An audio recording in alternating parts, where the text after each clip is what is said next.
본말 통해서 종료주일 말씀입니다. 가장 높은 곳에서 호산나 하더라 제목으로 같이 은혜 받는 시간 갖도록 하겠습니다. 목사님들이 이 부활절 전주가 되면은 갈등을 느끼십니다. 어떤 갈등이냐면 이번 주에 과연 어떤 말씀을 드릴까? 고난 주간의 시작이니까 예수님의 고난에 대한 설교를 할까? 아니면 종료주일이니까 종료주일에 대한 설교를 할까? 제가 그동안 와서 한 3년 동안 사실 고난 주간을 굉장히 이 40일 동안 우리가 열심히 지냈습니다. 그래서 릴레이 기도에 되고, 그리고 코로나 기간 동안에 사실 금식 기도도 릴레이를 했습니다. 그래서 이제 뭐 많은 분들이 코로나에 걸려서 약을 먹어야 되는데 자기가 이제 그 금식에 걸렸어. 그래서 결국은 어떤 일도 있었습니까? 다른 분이 대타로 금식도 해준 적도 있습니다. 그러니까 참 우리가 사순절 기간을 기도하면서 금식하면서 은혜 가운데 이렇게 잘 보낸 것 같습니다. 물론 저도 매일 그 사진과 또 말씀과 찬양을 올려드렸습니다. 우리 교회 밴드에 보면 제가 와서 있었던 21년, 22년 또 작년 이 사순절 기간을 굉장히 우리가 열심히 지냈던 것 같습니다. 올해는 이제 별걸 안 하죠. 그 이유가 우리가 그동안 이제 많이 이 예수님을 고난에 대해서 여러분들이 말씀을 받으셨고 준비하셨기 때문에 올해는 우리가 좀 종료주일 쪽으로 초점도 좀 맞추고 해야 되겠다, 그런 의미에서 사순절 우리가 지금 사실은 조용히 보내고 있습니다. 이제 오늘부터 사순절 이제 마지막 고난주간을 보내는데 한 주간만이라도 여러분들이 주님의 은혜를 생각하시면서 묵상하시면서 정말 은혜스럽게 잘 보내시기 바랍니다. 종료주일이 영어로는 이제 팜 선데이죠. 그래서 많은 교회에서 이 종료주일을 지키고 있습니다.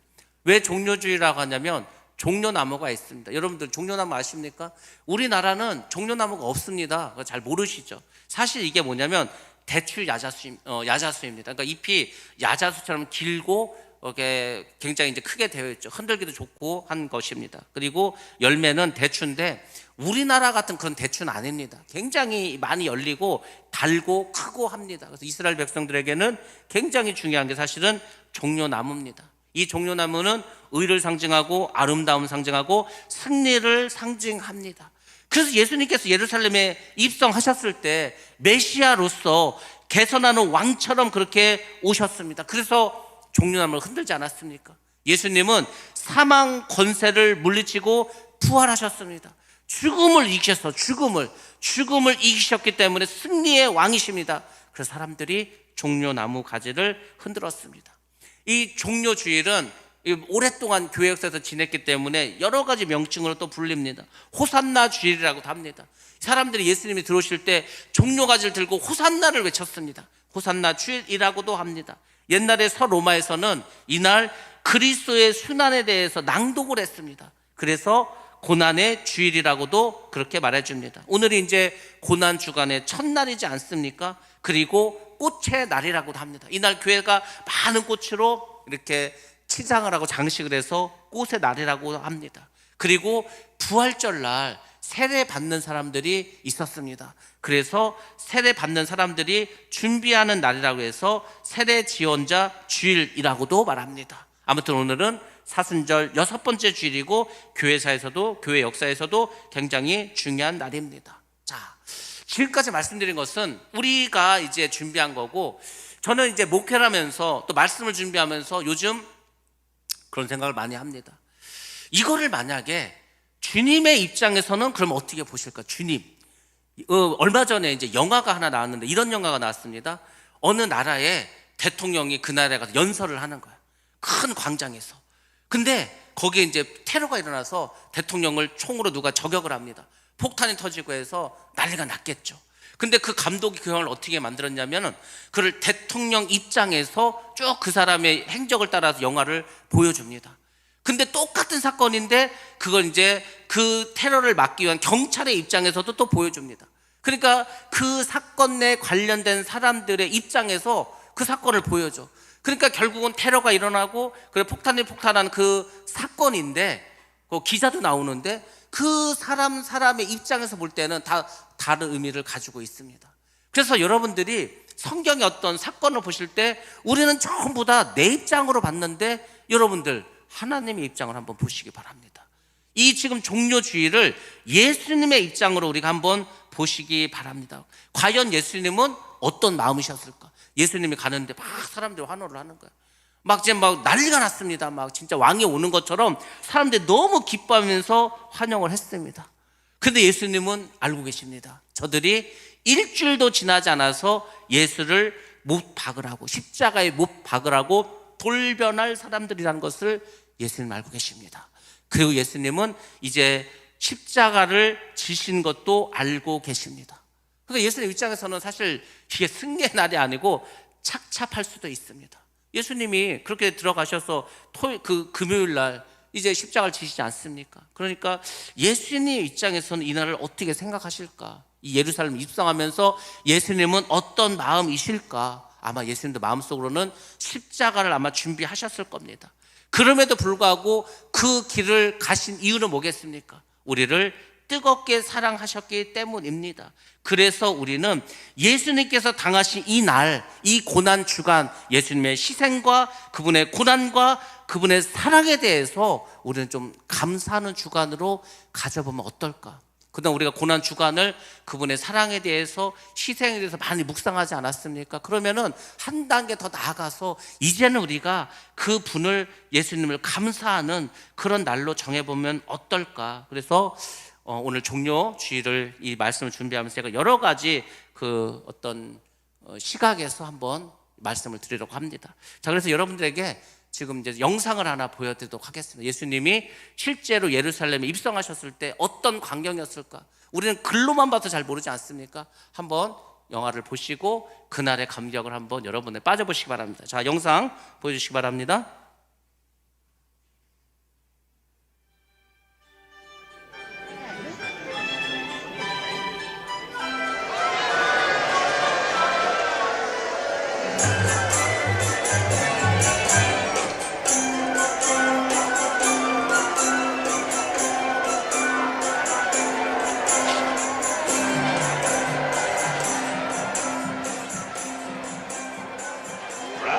Command your disciples to be quiet. I tell you, if they were to be quiet, the stones themselves would begin shouting. Rabbi, we've traveled many days to see you. Oh, bless you, Jesus, you have saved me! Welcome to our city. Hail Jesus!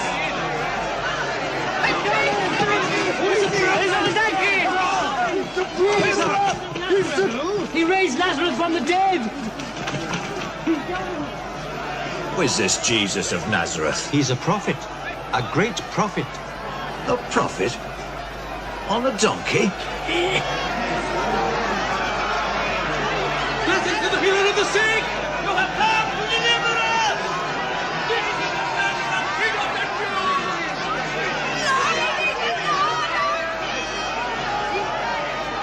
Isaiah said, Jerusalem, daughter of Zion, behold, thy king cometh unto thee, humble and meek. Honor to the Lord, Son of David. Master, you are the hope of Israel! You are our prophet and our savior. He's here. Hosanna, Hosanna to the Son of David.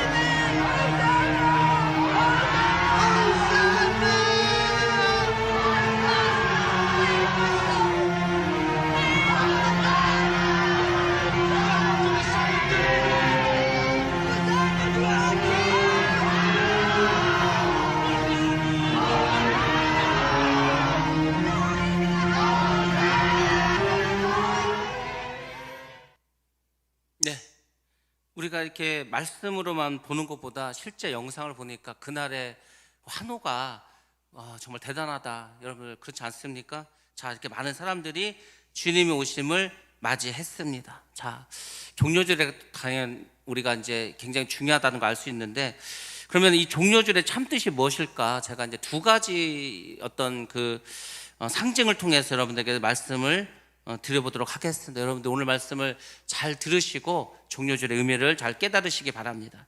자, 먼저 첫 번째 우리가 상징적으로 나온 것은 나귀 새끼라는 겁니다. 예수님께서 나귀 새끼를 타고 예루살렘에 입성을 하셨습니다. 예수님께서 이제 베다니에서, 나사로 집에 있다가 베다니에서 이제 예루살렘을 향해서 갑니다. 그 감람산을 올라가시는데 거기가 벳바겟이라는 곳입니다. 거기쯤에 왔을 때 예수님께서 제자 둘을 보내십니다. 뭐라고 부르냐면은 너희가 성 안에 들어가서 나귀 새끼를 빌려오라는 겁니다. 그래서 이제 예수님 시킨 대로 했죠. 나귀 새끼가 있는 거예요. 그리고 이제 주인에게 말을 하고 나귀 새끼를 데리고 옵니다. 그리고 이제 예수님 타실 수 있도록 나귀의 등에 그들의 옷을 놓습니다. 그리고 이제 이렇게 사람들이 환호를 막 지르면서 예수님을 환영을 합니다. 그리고 이제 예루살렘으로 들어가게 됩니다. 자, 그렇게 들어가는 나귀 새끼, 우리가 이 나귀 새끼를 보고서 깨달아야 될 것이 몇 가지가 있습니다. 첫 번째는 뭐냐면 그것은 그 나귀 새끼를 데려오고 예수님이 타고 간 것은 예수님의 명령이라는 겁니다. 뭐 예수님이 그냥 걸어서 갈 수도 있겠죠. 아니면 말을 빌려오라고 할 수도 있겠죠. 마차를 타고 들어갈 수도 있겠죠. 근데 왜 나귀 새끼를 데리고 오라고 했을까? 그리고 정말로 갔더니 나귀 새끼가 있어. 그 나귀 새끼 주인은 또 나귀를 이렇게 순순히 내어줍니다. 여러분들, 이것이 무엇을 말합니까? 예수님이 메시아라는 것을 말해주고 있습니다. 우리가 읽은 이 본 말씀 마태복음 21장 2절에 보면 예수님께서 뭐라 말씀하시냐면 그 나귀 새끼를 내게로 끌고 오라고 말합니다. 아니 근데 여러분 생각해 보시기 바랍니다. 나귀가 있다 한들 나귀 주인이 그걸 순순히 내줄 수가 있습니까? 근데 나귀 주인은 이렇게 말을 합니다. 마가복음 11장 5절에서 6절 말씀 한번 보겠습니다. 마가복음 시작. 거기 서 있는 사람 중 어떤 이들이 이르되 나귀 새끼를 풀어 무엇 하려느냐 하매 제자들이 예수께서 이르신 대로 말한대 이에 허락하는지라. 아멘. 아멘. 여러분들, 나귀 새끼는 예수님의 사역을 위해서 쓰임받은 그런 존재가 되었습니다. 쓰임받지 않았습니까? 제가 이 말씀을 준비하면서 그런 생각을 한번 해봤습니다. 우리가 잘 아는 비유 중에 지혜로운 다섯 처녀와 어리석은 다섯 처녀 이야기가 있습니다. 그러면 여러분들, 우리는 그동안 그 처녀들을 뭐라고 생각하냐면은 우리 성도들이라고 생각했습니다. 우리 성도들. 맞습니다. 우리 성도들이죠. 근데 저는 특별히 오늘 그런 마음을 하나님 주셨는데 그 지혜로운 다섯 처녀와 어리석은 다섯 처녀를 주의 종으로 이렇게 생각나게 했습니다. 지금 우리가 주님이 다시 오신다, 재림하신다는 것을 성경을 통해서 알고 있지 않습니까? 그리고 또 그 성경에서는 예수님께서 재림하실 때 이 세상에 어떤 일이 벌어질까도 사실 다 말씀해 주셨습니다. 근데 우리가 조금만 생각이 있으면 정말로 성경이 예언하신 대로 좀 세상이 가고 있습니다. 근데 굉장히 많이 가고 있어. 야, 정말 이러다가는 얼마 지나지 않아서 예수님이 오실 수도 있겠다라고 할 정도로 많은 지금 그런 징표들이 징조들이 일어나고 있습니다. 근데 지혜로운 다섯 처녀 같은 주의 종들은 그것을 외칠 겁니다. 이제 신랑이 올 때가 다가오고 있다. 우리는 단장한 신부로 기름 등불을 준비해야 된다. 외치지 않겠습니까? 근데 전혀 그것을 깨닫지 못해. 예수님이 온다고 하고 2000년 지나도 오시지도 않았는데 예수님 오시겠냐? 그렇게 졸고 있는 주의 종들도 있다는 거죠.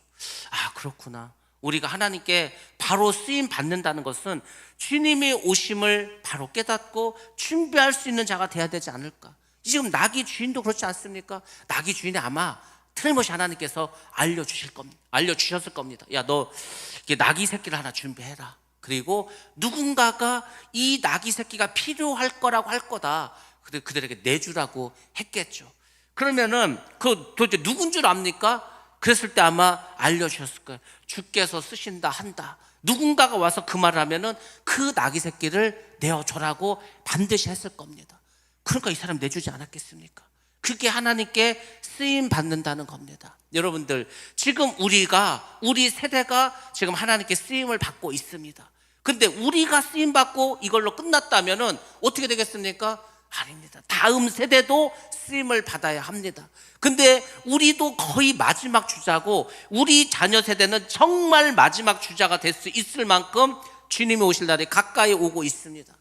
그러니까 우리가 단순히 그냥 교회만 다녀서 될 것이 아니고 이제 우리가 정말 천국을 믿고 다시 주님이 오심을 믿는다면 우리가 준비해야 될 거 아닙니까? 믿음으로 준비하고 기름등불 준비하고 이렇게 해야 되겠죠. 이 일을 하고 있는 분도 있고 전혀 관심이 없는 분도 있습니다. 근데 그게 저는 오늘 어떻게 하나님의 마음을 주셨냐면 준비하고 있는 사람은 기름을 준비한 그런 지혜로운 다섯 처녀고 전혀 기름을 준비하지 않고 졸고 있는 어리석고 미련한 그 다섯 처녀는 전혀 관심이 없는 그의 그런 종으로, 주의 종으로 하나님이 그렇게 비춰주셨습니다. 아무튼 이 나귀 새끼는 예수님께서 메시아이심을 보여주는 그 일에 쓰임을 받았습니다. 그리고 선지자들이 계속해서 예언을 해줬습니다. 마태복음의 특징이 뭐냐면, 마태복음의 목적은 뭐냐면 예수님께서 왕으로 오셨다는 것을 이 유대인들에게 설명해 중에서 쓴 책입니다. 그래서 마태복음에 보면 선지자의 말씀을 응하게 하기 위해서, 선지자의 말씀을, 예언을 이루게 하기 위해서 이런 표현을 굉장히 많이 씁니다. 그래서 나귀를 끌고 오고, 이것도 역시 스가랴서 9장 9절 말씀을 인용해서 지금 마태가 쓴 겁니다. 마태는 예수님이 그리스도시고 그리고 유대인의 왕으로 오셨다는 것을 그 많은 선지자들, 뭐 이사야라든지 예레미야라든지 미가서라든지 이걸 인용해서 계속해서 알려주고 있습니다. 예수님이 낙이 타고 오는 것도 이미 구약 성경에서 예언해 주신 그 그리스도의 어떤 특징이라는 거 우리가 알 수 있습니다. 자, 그리고 이 나귀를 타고 오신 그 주님, 이 주님의 입장에서 다시 한번 이 사건을 본다면은 이럴 것입니다. 예수님은 사실 그분의 사역을 알고 있습니다. 그분의 앞으로 어떤 일이 벌어질 걸 알고 있습니다. 예수님이 그래도 제자들에게도 말하지 않았습니까? 내가 십자가에서 죽으리라, 그리고 3일 후에 다시 살아나리라 여러 번 말씀해 주셨습니다. 근데 아무리 얘기를 해도 제자들이 깨닫지를 못하는 거. 예수님이 죽는데 왜 죽지? 죽으면 안 되는데. 근데 예수님이 또 부활하신대. 부활해? 어떻게 살아나? 제자들이 예수님이 그렇게 말을 많이 했지만 깨닫지 못합니다. 근데 나중에 이제 깨닫게 됩니다. 예수님께서 그때 하신 말씀이 이 말씀이었구나. 지나고 나서 어떤 사건이 일어나고 나서 깨닫게 됩니다. 그러니까 이제 말씀을 깨닫는 게 축복이 되겠죠. 자, 한번 이 말씀만 보겠습니다. 요한복음 12장 16절 말씀만 보겠습니다. 시작. 제자들은 처음에 이 일을 깨닫지 못하였다가 예수께서 영광을 얻으신 후에야 이것이 예수께 대하여 기록된 것임과 사람들이 예수께 이같이 한 것임이 생각났더라. 아멘. 예수님께서 영광을 받으셨다는 것은 부활하셨다는 겁니다. 그리고 이제 승천하셨죠. 예수님께서 하신 말씀이 이런 거였구나. 그래서 정말 죽으시고 정말 부활하시고 정말 승천하셨고 했구나. 그리고 사람들이 그때 예수님이 하신 말씀이 생각이 났다는 겁니다. 제가 이 말씀을 보면서 그 생각을 했습니다. 우리가 지금 주님의 말씀을 듣습니다. 여러분들은 매주 주일날도 듣고 수요일날도 듣고 금요일날도 듣고 또 새벽 예배도 듣습니다. 얼마나 많은 말씀을 듣습니까? 제가 하는 설교도 다 들으면 한 500번 들으셔야 됩니다. 1년에. 우리나라에 수많은 목사님들이 있습니다. 유튜브에 정말 기라성과 같은 목사님들이 있습니다. 그분들의 설교도 끊임없이 들을 거 아닙니까? 여러분은 수도 없이 하나님의 말씀을 듣고 있습니다. 중요한 건 그 말씀을 깨닫고 있냐 이거죠. 깨닫고 있냐. 여러분들, 예수님께서는 지금 우리에게 바라시는 게 뭐냐면 너희들의 말씀을 잘 알기를 원한다. 그 말씀을 배워야 되겠죠. 그 다음에 뭔지 아십니까? 말씀을 깨달아야 된다는 거예요. 많은 사람들이 교회를 오래 다녔어. 30년, 40년, 50년 다녔어. 근데 그냥 말씀을 듣기만 하고 다 잊어버려. 말씀대로 살지도 않아. 그럼 여러분들 뭔 의미가 있습니까? 예수님께서 우리에게 말씀을 주셨다는 것은 너희가 그 말씀을 듣고 깨닫고 그 말씀을 행하라는 거 아닙니까? 말씀을 행하라는 것은 우리에게 주신 사명을 감당하라는 거 아닙니까? 예수님이 할 일 없어서 이 무수히 많은 주의 종을 세워서 매주 이렇게 많은 말씀을 전하게 하시겠습니까? 그게 아니에요. 여러분들 말씀을 들으셨으면 반드시 깨달으셔야 됩니다. 깨달으셨다면 그 일을 여러분들 행하시고 믿음으로 감당하셔야 된다는 겁니다. 믿음으로 감당하시라고. 믿음으로. 제가 시간이 될지 모르겠지만 금요일날 원래 오신 분들에게만 이게 참 보너스로 준 말씀인데 그냥 말씀드리겠습니다. 여러분들에게도 간증을 하나 하겠습니다. 금요일날 우리 교회에 손님이 오셨습니다. 목사님 오셨는데 이분이 이제 김천에 있는 기도원에서 몇 년을 한 3년 이상을 그렇게 기도하면서 계셨습니다. 그러다 이분이 기도를 마치고 안산에 가서 안산에 들어와 있는 외국인을 선교하기 위해서 가신다는 거예요. 그래서 이제 안산으로 가기 전에 저하고 이제 같이 이야기를 하고 싶다 해서 오셨습니다. 그래서 이제 금요일에 오셔서 식사도 하고 이렇게 여러 얘기를 하고 이제 가셨습니다. 근데 그분이 그 김천에 있으면서 이거는 이제 아는 사람이 거의 없습니다. 방송에 나온 얘기도 아니고 하기 때문에 근데 아주 귀한 그런 간증하고 가셨습니다. 그 김천에 유명한 기도원이 있습니다. 용문산 기도원이라고 아주 정말 엄청나게 유명했던 기도원이 있습니다. 근데 김천에 사시는 목사님이 매주 거기 와서 기도를 하신다는 거예요. 근데 이분이 김천 변두리 시골에 있는 분이었고 또 몸에 장애가 있어. 그러니까 이제 이분이 마음속으로는 좀 뭔가 그 김천 시내에 가서 정말 이렇게 뭐 교회도 좀 부흥시키고 막 하고 싶은데 시골에 있고 변두리에 있고 교인도 별로 없고 몸은 아프고, 그래서 어쨌거나 하나님께 와서 그렇게 기도했다는 겁니다. 하나님, 우리 교회를 저 김천에 있는 시내 쪽으로 좀 옮기게 해달라고.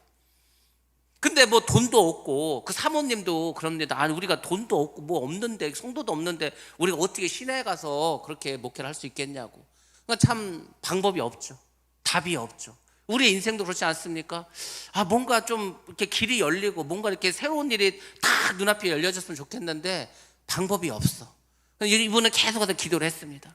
기도를 하는데 하나님께서 그런 마음을 주셨어. 야, 기도를 조금만 바꿔서 한번 해보라는 거예요. 그럼 여러분들, 조금만 바꿔서 기도한다는 게 뭐겠습니까? 나는 지금 시내 쪽에 가서 목회를 하고 싶은데, 하나님 어떤 마음을 주셨냐면은, 네가 사는 그 동네를 시내로 만들면 될 거 아니냐. 네가 사는 그 변두리 동네를. 그럼 이분이 뭐 대통령도 아니고 도지사도 아닌데 자기가 사는 시골을 어떻게 시내로 만듭니까? 근데도 그 마음을 주셔서 그걸 가지고 막 기도를 했습니다. 근데 여러분, 어떤 일이 벌어진지 아십니까? 김천도 혁신 도시 중에 하나로 이제 선정이 되었습니다. 그래서 이제 한전 그 건물이 그 김천에 세워지는 거예요. 또 김천에 KTX가 지납니다. KTX는 기존 경부선 그 시내 쪽에 역을 만들 수가 없어. 그러니까 외곽에다가 역사를 따로 만들었습니다. 거기가 그분이 있는 그 동네야. 그 동네에 혁신도시가 되어서 한전도 내려오고 KTX 그 역도 생기고 주변에 막 아파트 서고, 자기가 사는 동네가 시내가 됐다니까. 여러분들이 기도를 이런 식으로 하셔야 된다는 겁니다. 사람의 힘으로는 할 수 없죠. 뭐 방법도 없습니다. 깜깜합니다. 그래도 기도를 하는 거예요. 쓰임받기 위해서 하나님께 기도하면은 하나님께서 우리의 기도를 들어주십니다. 아니면 기도를 바꿔주십니다. 이루어질 수 있도록. 여러분들, 우리가 이런 식으로 주님의 일에 쓰임받아야 될 거 아닙니까? 그냥 나는 평신도고 믿음도 없고 나는 그냥 교회만 다니는 것으로만 해도 나는 할 일 다 했어. 그게 아닙니다. 예수님께서 우리에게 원하시는 것은 믿는 자는 다 그렇게 살으라는 겁니다. 믿는 자는 다 성령 충만을 받으라는 겁니다. 믿는 자는 다 하나님의 일을 감당하라는 겁니다. 왜? 믿는 자가 천국 가야 되니까.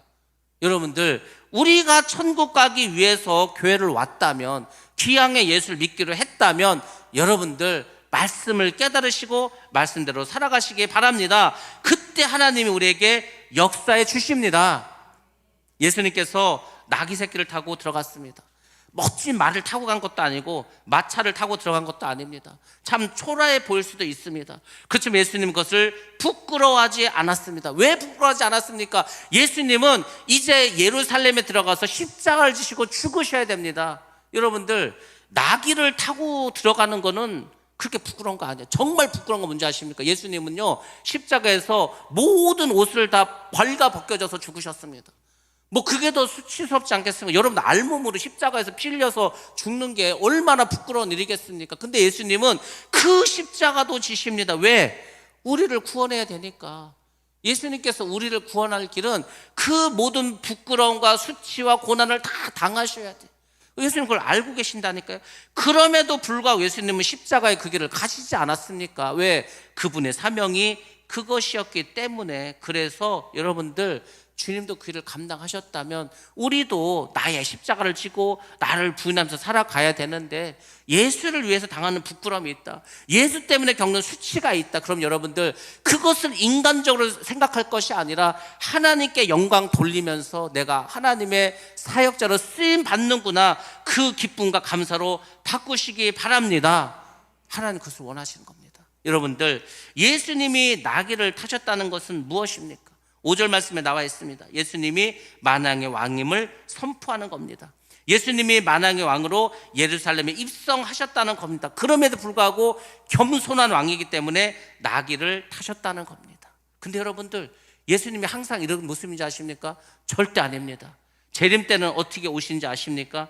자, 우리 말씀 보겠습니다. 요한계시록 19장 11절 말씀 보겠습니다. 시작. 또 내가 하늘이 열린 것을 보니 보라 백마와 그것을 탄 자가 있으니 그 이름은 충신과 진실이라. 그가 공의로 심판하며 싸우더라. 아멘.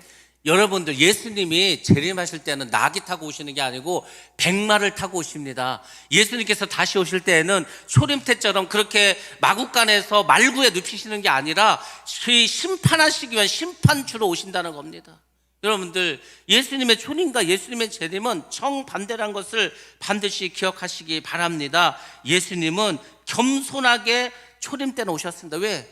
아니, 재물이 돼서 죽어야 돼. 재물이 돼서 죽어야 되기 때문에 태어날 때도 가난한 집에서 태어났고 목수일을 하셨고 3년 공생을 하면서 엄청 어려움을 겪으셨고 그래서 십자가에 죽으셨습니다. 근데 그분은 재림 때는 왕으로 오십니다. 진정한 왕으로 오셔서 모든 이 세상의 왕들을 다 심판하십니다. 그렇게 오신다니까요. 우리가 주님을 바로 아셔야 됩니다. 나귀를 타신 주님은 평화의 왕이셨습니다. 말은 전쟁 때 필요한 게 말입니다. 나귀는 평화 시대 필요합니다. 평화 시대 농사 지을 때 나귀 써야 되고 집 나를 때 나귀 써야 될 거 아닙니까? 그래서 예수님이 평화의 왕으로 오셨습니다. 근데 여러분들, 그 평화의 왕으로 오셨던 예수님을 거절하면 어떻게 되는지 아십니까? 그 평화를 잃어버립니다. 예루살렘에 샬롬이 이루어졌습니다. 예수님의 오심으로. 근데 이 사람들이 이렇게 호산나 다윗의 자손이야 외친 사람들이 일주일도 지나지 않아서 예수를 십자가에 못 박으라고 외칩니다. 그러면서 어떻게 된지 아십니까? AD 70년에 그 예루살렘은 로마 장군 티투스가 와서 완전히 멸망시킵니다. 더 이상 사람이 살 수 없도록 다 부셔버리고 예루살렘에 있는 사람들 다 내쫓아버립니다. 멸망당한다는 거죠. 그러니까 예수님께서 우리에게 오셨을 때 잘 영접하셔야 됩니다. 영접하는 자가 하나님의 자녀의 권세를 받는 겁니다. 많은 사람들이 예수님을 영접할 수 있는 기회를 받습니다. 요즘은 이제 전도한 사람들이 없으니까 그 기회도 점점 줄어들고 있죠. 근데 그 영접 받아야 될 그 기회를 놓쳐버렸다 그러면은 심판이라는 겁니다. 이것을 여러분들이 잘 기억하시고 우리가 더 열심히 복음을 전하셔야 됩니다. 나귀는 이런 의미를 갖고 있습니다. 그 다음에 두 번째로 종려나무를 흔들었습니다. 예수님은 세상의 왕이나 개선 장군처럼 화려한 어떤 모습으로 들어온 것이 아니었습니다. 그렇지만 백성들은 그분을 환호했었습니다. 오늘 우리가 읽은 본 말씀이 그 모습이지 않습니까? 유대인들에게 있어서 이 종려나무는 승리와 번영을 상징합니다. 그리고 종려나무를 흔든다는 것은 왕이나 개선 장군에게 경의를 표하는 겁니다. 장군이 나가서 전쟁을 해서 이기고 돌아왔어. 그러면 모든 도성의 사람들이 다 나와서 막 환호를 막 하지 않겠습니까? 근데 여기서 이제 중요한 게 있습니다. 아까 우리가 영화도 봤습니다. 많은 사람들이 와서 먼지를 일으키면서 그 앞에 몰려들어서 자기 옷을 벗고 그 종려나무를 흔들고 가지를 막 땅에 이렇게 깔고 했습니다. 막 열렬히 환영을 했죠. 근데 여러분들 잘 보시기 바랍니다. 그 사람들이 예수님을 환영한 이유는 사람들마다 다 달랐다는 겁니다. 오늘날 예수를 믿는데 예수를 믿는 목적이 사람들마다 전부 다르다는 겁니다. 그러니까 여러분들 이것을 생각하셔야 됩니다. 첫 번째는 어떤 부류의 사람들이냐면 예수님을 왜 환영했냐면 예수님께서 기적을 행하셨기 때문입니다. 지금도 많은 사람들이 기적을 바라고 예수님을 환영합니다. 이 지금 예수님이 베단에 소시지 않았습니까? 베단에 누가 삽니까? 나사로가 삽니다. 그래서 그 나사로는 죽었습니다. 죽어서 4일이 지났어. 이미 막 내장이 썩어가지고 막 냄새가 납니다. 그리고 이제 수건으로 막 온몸을 칭칭 감았어. 시신이니까. 그래서 이제 그 무덤 속에 놓지 않았습니까? 근데 예수님이 무덤 앞에 가서 죽은 나사로에게 나사로야 나오라, 나사로야 나오라 했더니 정말 나사로가 살아서 나왔어. 그걸 봤다니까. 여러분들 우리가 이것을 성경으로만 봤을 때 감동이 없는데 그 영화를 한번 보시기 바랍니다. 이 영화에도 나와 있습니다. 세상에 제가 그 영화를 보고 얼마나 전율이 이루어져. 전율이 예수님이 딱 그 무덤 앞에 서가지고 나사로야 나오라 외치는데요, 전율이 막 느껴지는 거예요. 아, 세상에 나사로가 나왔어. 그때 여러분이 그 자리에 있었다면 어땠을까요? 야, 정말 하나님 오셨다. 정말 메시아가 오셨다. 정말 하나님의 아들이 오셨다. 그 죽은 사람이 살아났으니까 그 기적을 보지 않았겠습니까?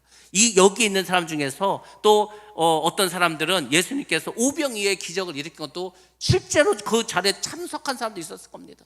귀신을 쫓아내고 병자를 고치는 것도 봤을 것입니다. 여러분들, 예전에는 사람들이 교회에 왜 이렇게 많이 온지 아십니까? 예전에 목사님들은 부흥사가 오면은요, 막 기적이 일어납니다. 막 그 동네 사람들, 병자들이 막 오는 거예요. 왔는데 막 귀신 들린 사람 막 기도한 귀신이 떠나가. 다리를 쩔뚝쩔뚝 하는데 와서 기도하니까 막 다리가 펴졌어. 막 암덩어리가 사라져. 그래가지고요, 우리가 막 그 예수를 막 어마어마하게 믿지 않았습니까? 1000만이 넘어갔다고 합니다. 지금 반쪽 났습니다. 예수를 믿는 사람들이 반으로 확 줄었어. 그 왜 줄었습니까? 기적을 바라고 교회 나왔는데 더 이상 교회에서 기적이 이루어지지 않아. 떠나가는 겁니다. 예수님의 기적을 바라고 막 예수님을 호산나 다윗의 자손에 외쳤던 사람들이 예수님이 예루살렘에 와서 기적을 행하는 게 아니고 재판을 받고 있어.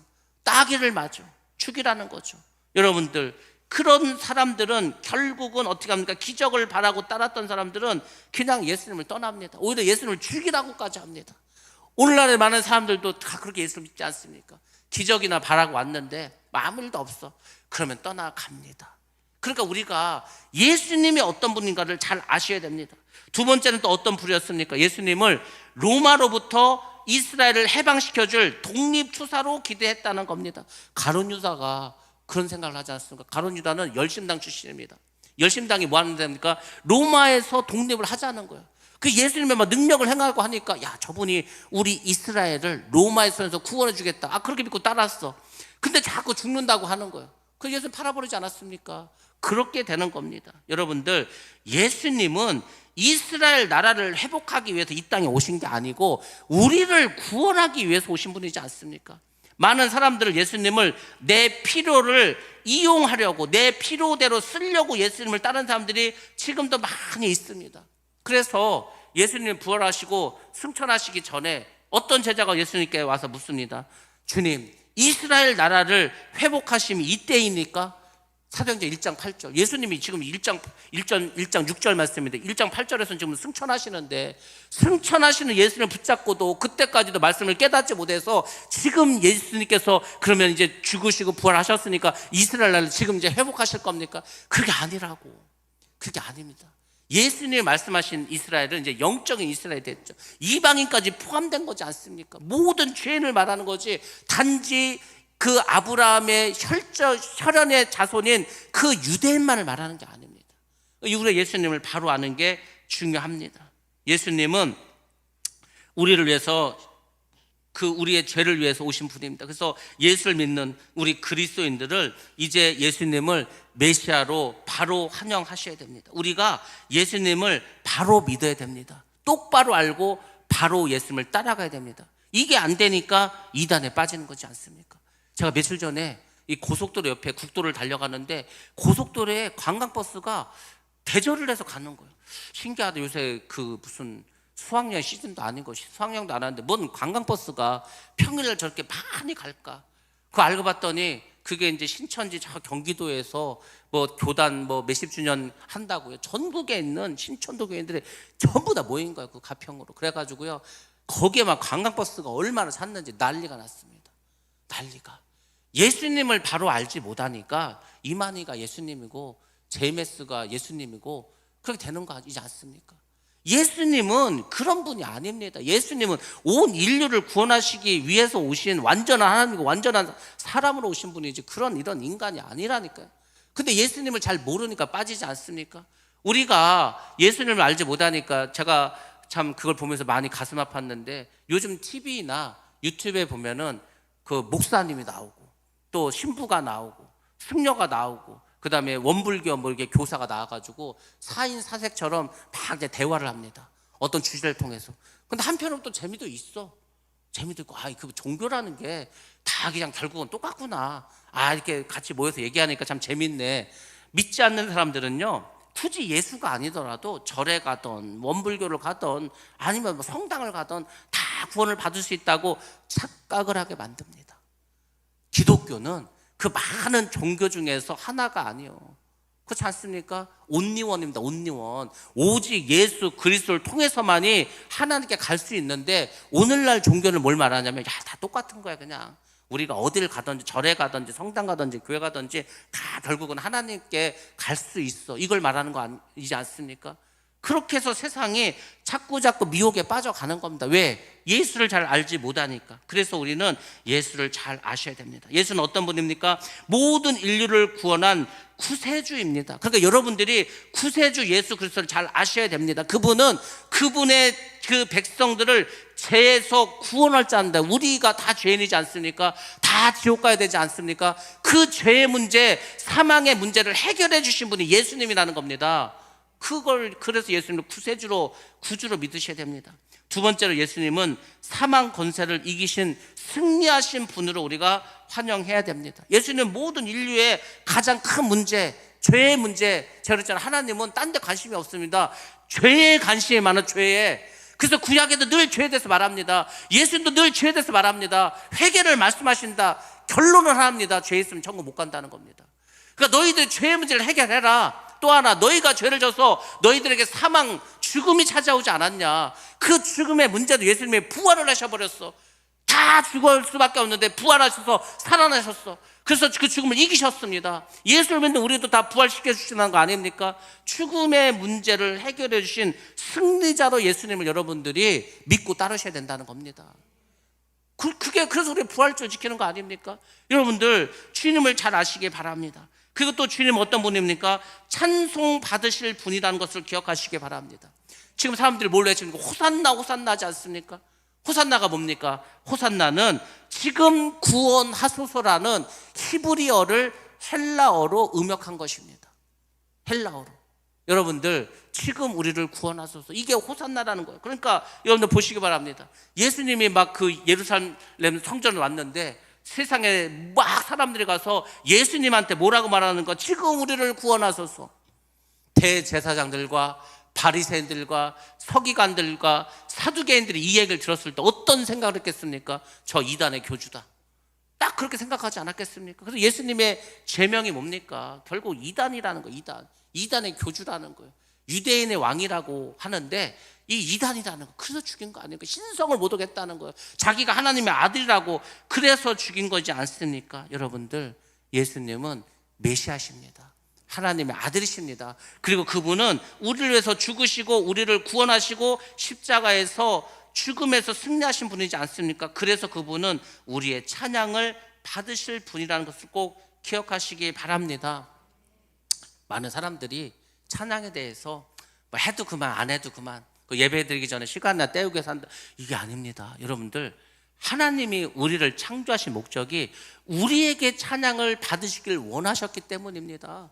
찬양은 엄청나게 중요합니다. 우리 입장에서는 하나님의 말씀을 듣는 게 중요하지 않습니다. 우리 입장에서는, 하나님 입장에서는 뭐 하나님이 우리의 뭐 말씀을 듣겠습니까? 아닙니다. 하나님 입장에서는 우리의 찬양을 받는 게 가장 기준이고 중심이 되는 겁니다. 그래서 여러분들이 은혜를 받으시려면은 찬양하시기 바랍니다. 찬양을 드려야 하나님께서 우리에게 말씀도 주시고 할 거 아닙니까? 아까 그 목사님처럼 기도하면 응답을 해주실 거 아닙니까?